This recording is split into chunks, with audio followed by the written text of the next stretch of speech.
Gabe finally took time away from giving gamers good deals on Steam games to produce yet another controller. And again, it looks like it was designed by someone on ketamine. Thankfully, there have been many ugly-ass controllers in the past that have proven to be real bruisers, so don't judge this book by its cover. A 4 out of 10 is an 8 out of 10 if she can cook, and Valve did indeed cook. The touchpads have made a grand return with capacitive touch haptic feedback in a million settings. Above them lie capacitive touch TMR sticks and a full set of buttons, which we'll be testing the response time of. The back features capacitive touch grips and 4 rear buttons. There's gyro with, again, a million settings that allow you to do all kinds of things, and all of it costs just a little bit more than a DualSense. Let's not waste any more time. There's a lot to do today. Testing, teardowns, live breakdowns, get downs. All right, this is the right side up this time. So like if you like it, sub if you love it, and be sure to check out the Patreon if you want to get these projects early and a couple other perks. Let's do it. I've gotten an endless amount of comments about this, so I need to address everyone's concerns before we get to the fun stuff. I've used hundreds of controllers, and this is one of the most comfortable of all time. It isn't heavy, the sticks and face buttons rest exactly where your fingers are, the touchpads are in positions that work, and the rear buttons are perfectly placed. Sure, the controller is a fucking battleship, but it does a great job of disguising that in hand. Don't worry about its looks too. Like Ken Carson's music, it grows on you and feeds off your soul until you love it. Another question many of you asked was using it on non-Steam games. Ew. Just kidding.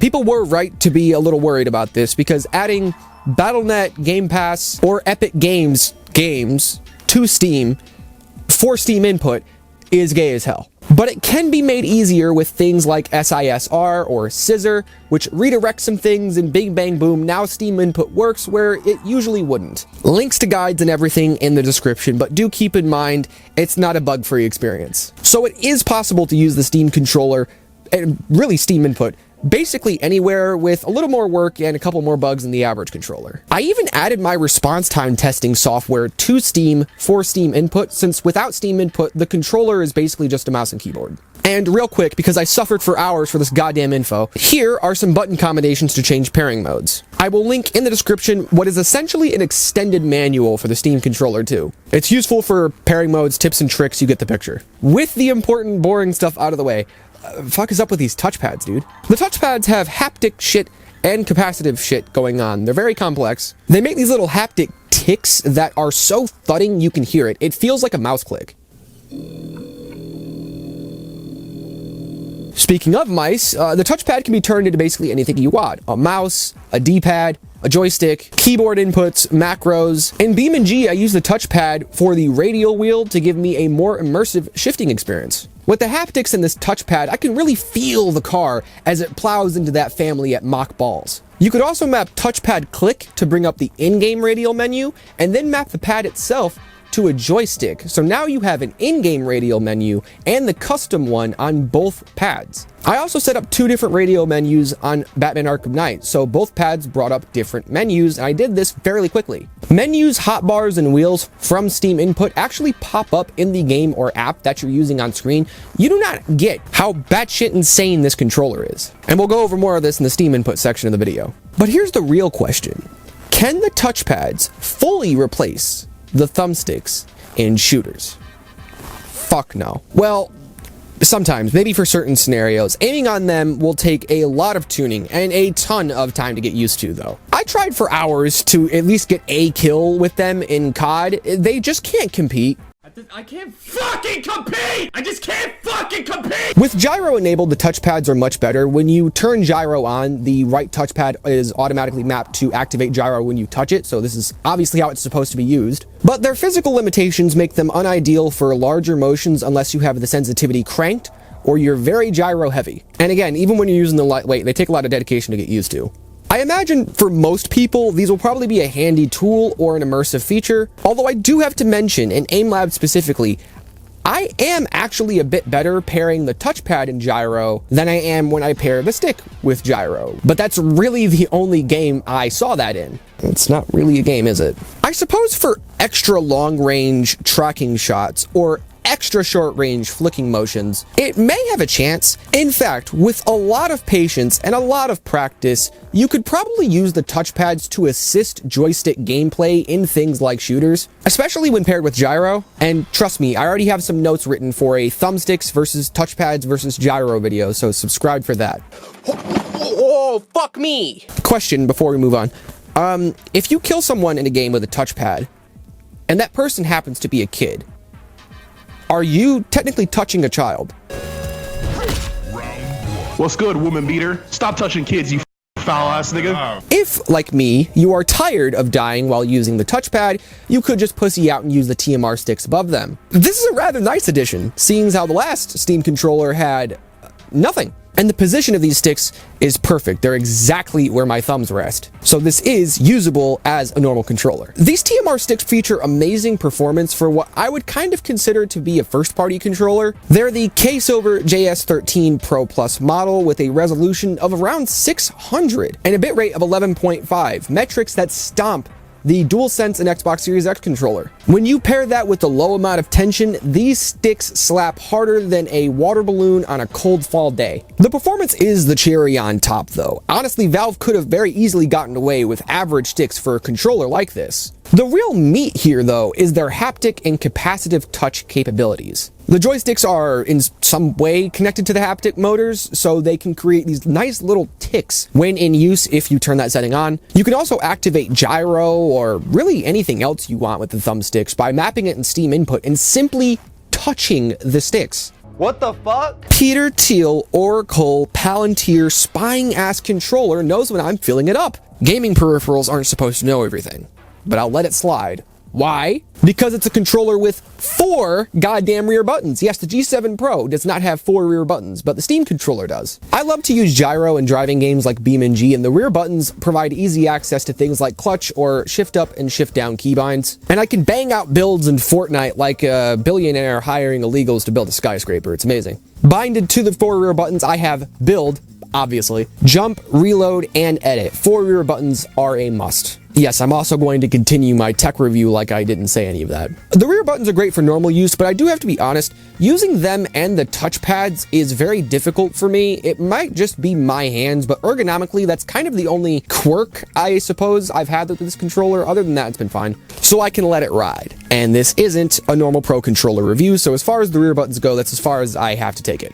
Next to the rear buttons lie these invisible capacitive touch sensors, which are awesome. So you can again activate or deactivate gyro by just grabbing the grip, letting go of the grip. You could have it set up so the controller pauses the game when you set it down.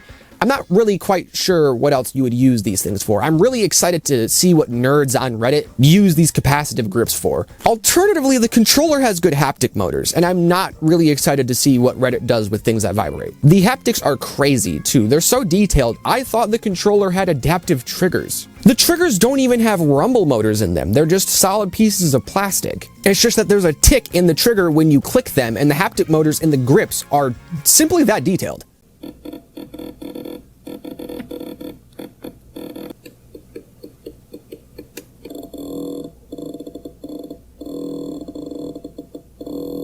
They're a step up from most controllers that try to replicate the DualSense's shenanigans, but do not think that the triggers by any stretch of the imagination compare to like a DualSense and its adaptive triggers. If you thought that, prepare to be disappointed. I don't know if I read this correctly, but the haptics supposedly work as a speaker, or at least it made me think this controller had a speaker.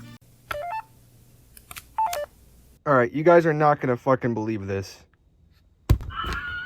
It screams at me when you drop it. The only problem with the haptics is that I couldn't get them to work in Ghost of Tsushima for some reason, even though I believe they should work. AIDS, I don't know what's up with that. Someone let me know if I'm doing something wrong. Maybe the controller just isn't compatible with PlayStation ports. I hope not. Next item on the docket is something I have started to get into a lot more recently, gyro. And it's interesting because you can very easily get the gyro settings wrong, and when you do, it drifts or jitters really, really bad. It's just like shitty thumbsticks. You just have to adjust the gyro for each game individually. Once you get it right though, pairing it with capacitive touch for activation and deactivation, and the touchpads for, again, long-range tracking or short-range flicking, you got yourself one hell of a controller capable of some crazy things. In, again, Aim Labs, I have vastly improved in a very short period of time using gyro, and out of all 3 inputs here, it by itself is the most fun to use. And I've only just scratched the surface. Look at this shit. I haven't even heard of any of these modes, all supposedly with their own use cases. You can adjust the gyro, capacitive touch, haptics, and more in the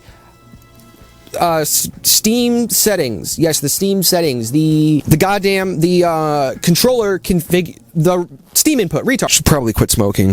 The Steam input is mostly easy to set up for most games, and for the games it won't work with, Scissor is a great alternative. I used it for both Epic Games and Battle.net games, and it worked. But once you get Steam input and your game's all set up, you really can't help but notice. The Steam controller takes Steam input, which is already really complicated, and vastly expands the shit out of it. The basic settings are as follows.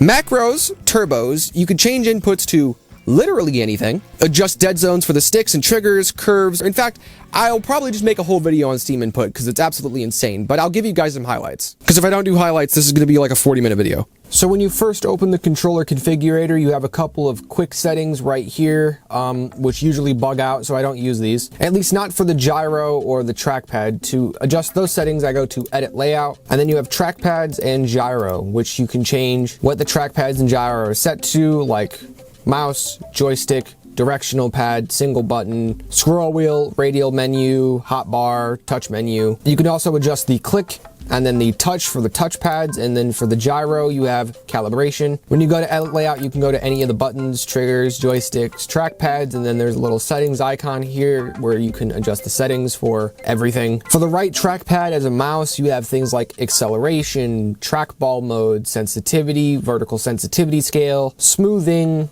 edge spin radius. You can adjust the haptics, you can dampen the triggers, and then when you go back and you change it to joystick, there is a whole new selection of settings, like adaptive centering, which joystick you want, your stick response curve. For the gyro, we'll say the gyro set to mouse region, which you can set it to the mouse region, so it's the region that your mouse occupies the screen. So if you have 2 screens, it's not ideal, but you can adjust the mouse region by going here, and then you have region horizontal position, region vertical position. Then you have some very useful things like snap cursor on activation and return cursor on deactivation. These are just stock settings. I toyed with these in my profiles. And then some scaling output stuff, some rotational output stuff to offset the rotation of your thumb. Wait, no, that's for the touchpads. For gyro, that's a bit different. You see, I got a lot of stuff I gotta do. This is just a quick run through. If you have any questions, leave them in the comments below. But I'll be honest with you, even after reading all of these descriptions and toying around with all of this shit, I still have no idea what the fuck is going on. The only cool thing I was able to accomplish was playing Batman Arkham Knight on my phone. There's not hours. There are dozens of hours of tinkering that can be done with the Steam controller in Steam input. Nerds will be fed for an eternity, and I would appreciate if some of you nerds would give me some ball knowledge in the comment. Please help me out. I gotta make a video on trackpads and gyro in like a week. And it was $100. I didn't think it'd be so complicated. Let's calm down and do something I know a thing or two about.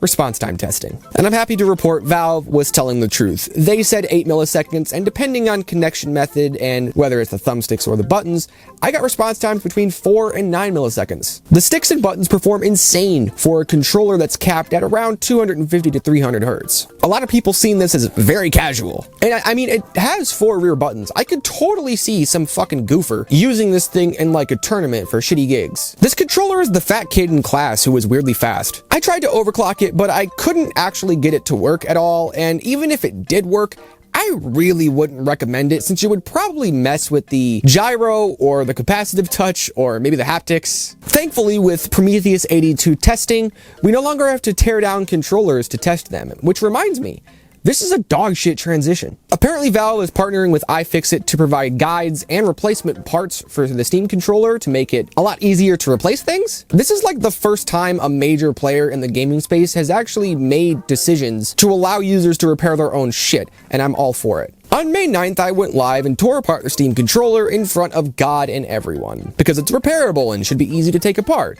right? What I quickly found out was that the controller has a shit ton ton of screws and a couple of ribbon cables that make the teardown not difficult, but tricky and very easy to screw up. I screwed up my reassembly, panicked, and ended the stream, but got the controller working about an hour later. Huge thanks to the mysterious people handing me shit off screen called Mom and Brian. Surprisingly, there aren't a ton of parts inside for a controller that's so complex. Inside, we have the JS13 Pro Plus TMR sticks with what seems like solder damage, some basic membrane buttons, and a bunch of hidden sensors. I did this blind, but with an iFixit tutorial by your side, this would be an absolute breeze. Meaning repair should be easy too.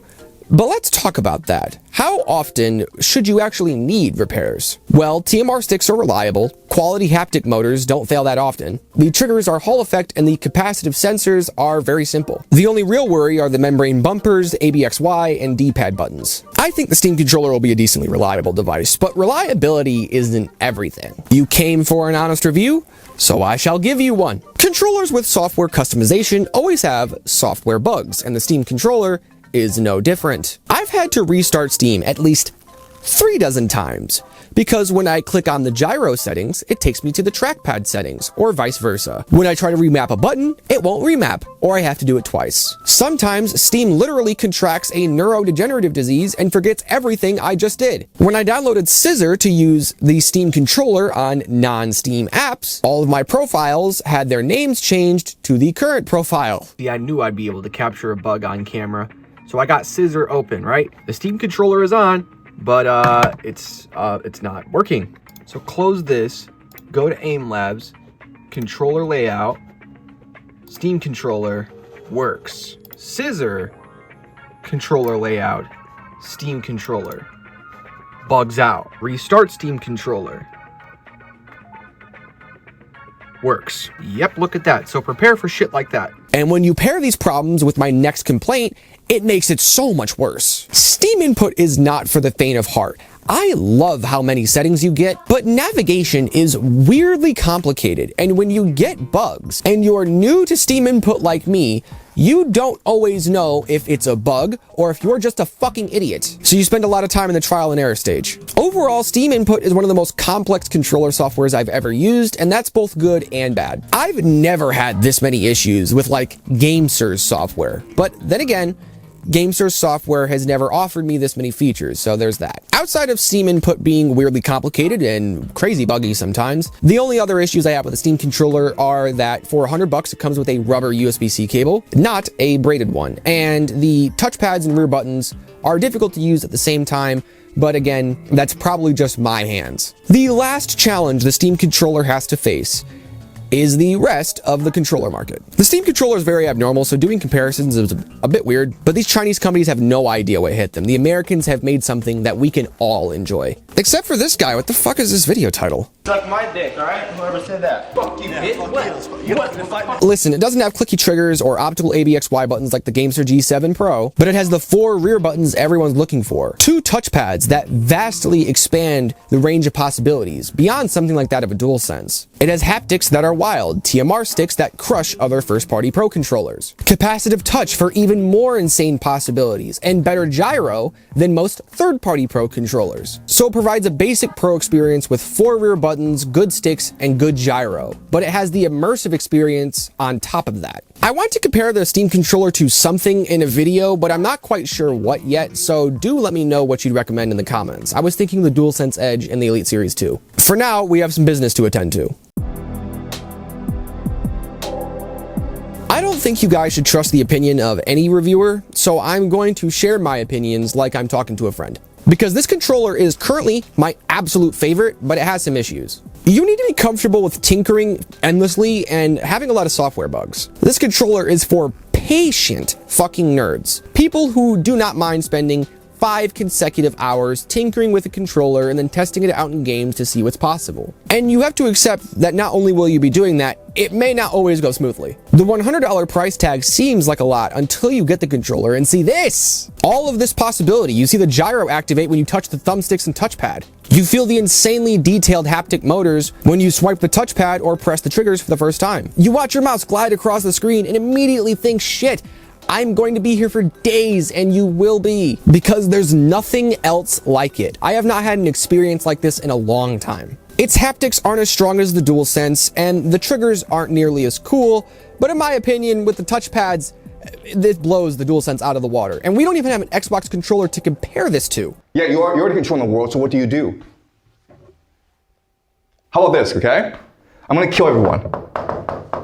Duh! The Steam controller offers the most unique controller experience available today. And while I wouldn't outright recommend it for competitive fighting or shooting games, just because of the nature of the controller, I would more so recommend it for the nerd looking for an interesting multi-tool that can do all types of gaming, from like casual shooters to samurai slashers. And with mouse and keyboard inputs, you can do anything. You could play Minecraft if you wanted to. I occasionally use the Steam controller to navigate my PC for more comfortable places in my room, and if I really wanted to, I could just stream my PC to my phone and go upstairs. Like, there's a lot more to this device than the whole competitive angle. So if you buy it for shooters and just to sweat and shooters and not have fun, like if you're buying this controller to not have fun, you're not gonna have fun. It's for tinkering nerds, so if you'd like one, there will be links in the holy fuck, they went out of stock immediately. Well, you could reserve and order. Fucking scalpers, dude. Jesus, scalpers. It's a controller, leave it alone. And why do I need to place my order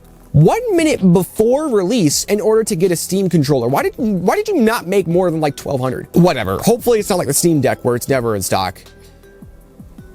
This controller might become a disaster. Hopefully not. I have a lot more content I want to do with it. Like an update at 100 hours of use or something. Let me know what you guys would be interested in. A deeper dive into the touchpad, comparisons to other controllers, let me know. A huge thank you to everyone who came out to the live stream and helped me take the controller apart. Be sure to hit the bell icon thing if you would like to watch me lose my shit on my next live stream on the 30th when I build a budget PC. Yeah, we're doing big shit. Big things, a bunch of used parts and a fucking new case. I also do one private live stream on my Patreon every month, as well as you get early access to these videos. You get member shout outs, which you'll probably have seen already or are seeing here. You could also follow the Instagram, the Discord, the Twitter. I got a bunch of social media shit. I don't know. I know that I'm sick and fucking tired of editing this video right now, so if the future me cut all of that shit out, he can go fuck himself. I love you guys. Take it easy.